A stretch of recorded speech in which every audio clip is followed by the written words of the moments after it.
Ini pertanyaan soal Jakarta isu yang beredar, Pak. Ini kan ada isu tanyakan di Jakarta. Enggak, nama Bapak soalnya sih tanyakan ke nama Bapak kesangkut juga kemarin. pensiunan. Jadi kemarin itu kan ada penggeledahan di rumahnya Pak Hasto. Itu ada dugaan bahwa politisasi KPK dan kepolisian pasca Bapak dipecat dari PDIP, Pak. Ada tuduhan seperti itu, mungkin ada tanggapan, Pak? Ya ada, itu proses hukum biasa.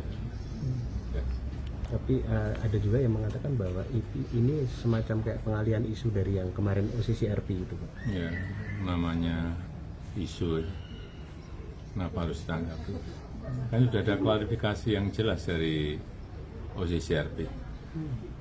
Klarifikasinya sudah jelas. Pak, tapi kemarin dari aktivis 98 sempat mendatangi KPK meminta untuk mengusut harta kekayaan. Ya nggak apa-apa. Pun kalau Boleh-boleh saja, siapapun. pun kalau misalnya dilaporkan ke KPK tidak masalah. Dilaporkan KPK nggak sekali dua kali. Pak, kalau ada ex penyidik KPK yang katanya penetapan Pak Hasto sebagai tersangka itu sempat terhambat karena ada kedekatan Pak Jokowi dengan PDIP, itu tanggapannya seperti apa, Pak? Kan kasusnya 2019 sedangkan tersangkanya baru sekarang. Ya memang dekat. Saya kan dengan PDI memang. Tapi apakah ada pengaruh dengan proses hukum itu, Pak? Nggak ada, kita nggak pernah. Yang urusan hukum ya proses hukum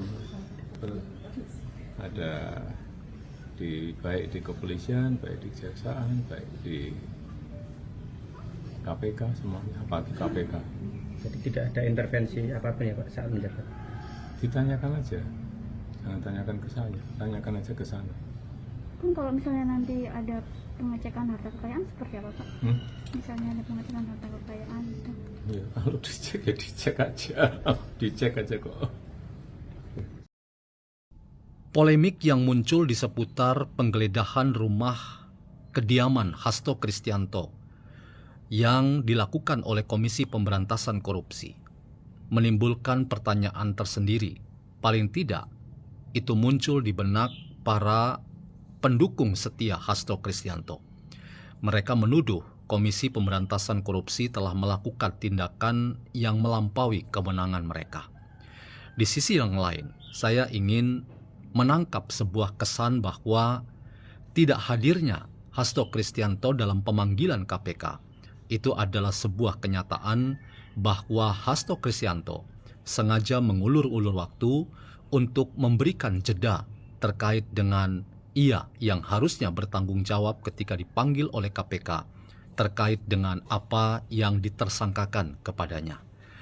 Hasto Kristianto memperlihatkan upaya-upaya awal yang ia maksudkan supaya ada jeda waktu yang ia pakai untuk mempersiapkan segala sesuatunya terkait dengan pada waktunya ia akan memenuhi panggilan KPK. Rasanya apa yang dilakukan oleh Hasto Kristianto adalah sesuatu yang wajar dan biasa. Mengapa? Karena ada banyak hal yang kemungkinan dilakukan oleh Hasto sehingga ia meminta pada akhirnya penjadwalan ulang. Terlepas dari itu, banyak pengamat yang merasa apa yang dilakukan oleh Hasto Kristianto adalah sebuah langkah mengulur-ulur waktu agar ia punya sedemikian banyak waktu mempersiapkan diri dalam rangka menghadapi tuduhan-tuduhan yang disangkakan oleh Komisi Pemberantasan Korupsi. Terlepas dari itu, teman-teman, ketika kemudian Komisi Pemberantasan Korupsi mengambil langkah yang sangat progresif dengan menggeledah rumah Hasto Kristianto, ketika mereka nampaknya resah dan gelisah dengan upaya Hasto Kristianto untuk mengulur-ulur waktu.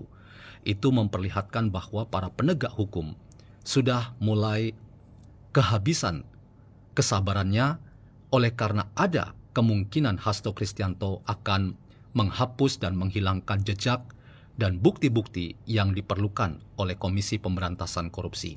Beberapa koper yang dibawa keluar dari kediaman rumah Hasto Kristianto memperlihatkan bahwa KPK sangat serius untuk mencari bukti untuk memposisikan konstruksi hukum yang dibangun oleh KPK ketika mereka mentersangkakan Hasto Kristianto. Tetapi di sisi lain teman-teman, ada hal yang menarik ketika kita menyaksikan penggeledahan rumah Hasto.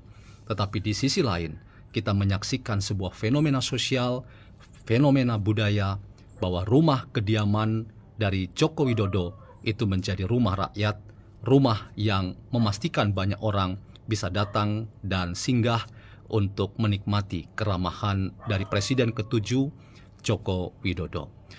Teman-teman, ada kontras dan perbandingan yang bisa kita buat ketika berbicara tentang penggeledahan rumah Hasto Kristianto.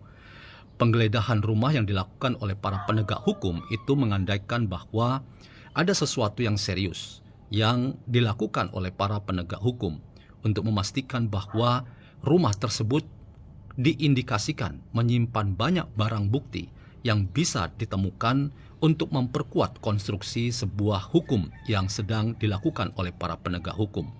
Dalam konteks ini, Komisi Pemberantasan Korupsi ketika mentersangkakan seorang Hasto, maka mereka membutuhkan konstruksi hukum yang sangat kredibel dan sangat argumentatif dengan narasi hukum yang bisa dipertanggungjawabkan.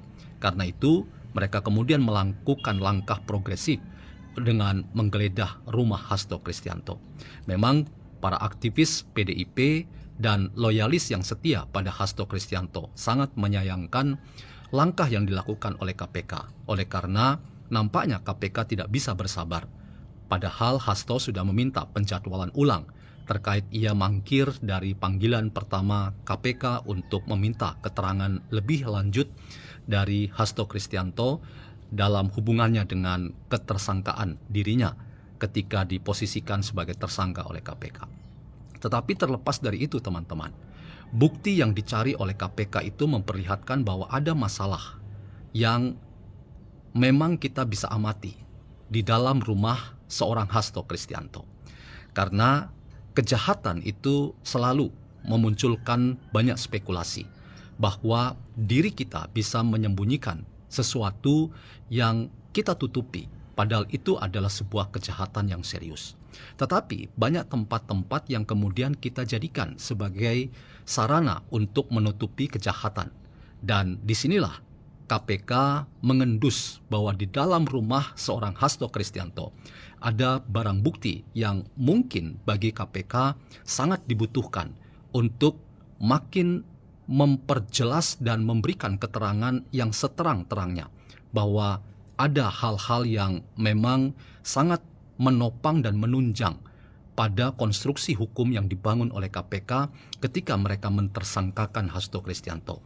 Karena itu penggeledahan rumah Hasto Kristianto dilakukan oleh KPK karena di dalam rumah seorang Hasto diindikasikan ada kejahatan yang ditutupi. Ada sesuatu yang sengaja dibuat gelap yang disimpan di dalam rumah itu. Sehingga KPK kemudian turun tangan dan melakukan langkah progresif dengan memastikan bahwa barang-barang bukti yang diperlukan itu yang tersimpan di dalam rumah itu dapat diambil dan diamankan untuk sekali lagi membuat terang benderang masalah terkait dengan tersangkanya Hasto Kristianto yang dilakukan oleh Komisi Pemberantasan Korupsi. Terlepas dari itu teman-teman, di sisi lain kita mendapatkan informasi sebagai fakta sosial dan fakta budaya bahwa ketika rumah Hasto itu digeledah, kita justru menikmati sebuah sajian yang lain, sajian sosial, sajian kebudayaan, bahwa rumah kediaman seorang Jokowi, Presiden ke-7 Indonesia, yang sering dalam narasi-narasi dan argumentasi yang dibangun oleh Hasto dan kelompoknya selalu dianggap sebagai sumber masalah. Dan kita selalu melihat di mata Hasto dan kelompoknya, Jokowi itu sebagai problem dalam demokrasi dan kehidupan politik serta hukum di tanah air kita. Disinilah teman-teman ada kontras yang kita bisa bandingkan, yang memperlihatkan kepada kita ada apa sebetulnya terkait dengan rumah kediaman Jokowi.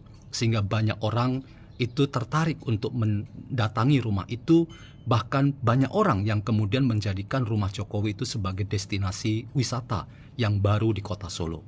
Tidak hanya rakyat biasa tetapi juga para politisi, para bisnismen, dan mereka-mereka yang bergelut di bidang seni dan budaya mendatangi rumah Jokowi untuk sekadar bertemu kangen dan meminta kesempatan berfoto bersama dengan Jokowi. Disinilah teman-teman kita menyaksikan sebuah fenomena yang sangat bertolak belakang. Kita melihat di satu sisi rumah Hasto Kristianto yang dianggap KPK perlu digeledah karena diindikasikan menyimpan banyak barang bukti yang bisa disembunyikan secara sengaja oleh Hasto untuk menutupi kejahatan yang ditersangkakan kepadanya. Tetapi di sisi lain, kita menyaksikan sebuah fakta budaya dan sosial bahwa rumah Jokowi menjadi rumah rakyat, rumah tempat orang bisa singgah datang untuk menikmati keramahan dari Jokowi yang menyapa warga masyarakat yang rindu bertemu dengannya. Sebuah kedudukan dan posisi yang bertolak belakang yang memberikan pesan kepada kita bahwa rumah kediaman itu adalah rumah yang sangat hangat, yang sangat penuh dengan kesantunan dan keadaban. Itulah rumah yang seharusnya dibangun oleh siapapun, khususnya mereka-mereka yang secara sadar ingin masuk dalam dunia politik yang harusnya politik itu diterjemahkan sebagai kebaikan bagi banyak orang. Kita menyaksikan sebuah fenomena politik sosial budaya dari rumah yang digeledah dan rumah tempat destinasi wisata. Dalam hal ini, rumah Hasto yang bertolak belakang dengan rumah Joko Widodo. Kita bisa memberikan penilaian yang berbeda terkait dengan ini, tetapi berilah penilaian siapa sebetulnya yang menerjemahkan politik itu sebagai kebaikan. Mari, apakah rumah seorang Hasto Kristianto ataukah rumah Joko Widodo?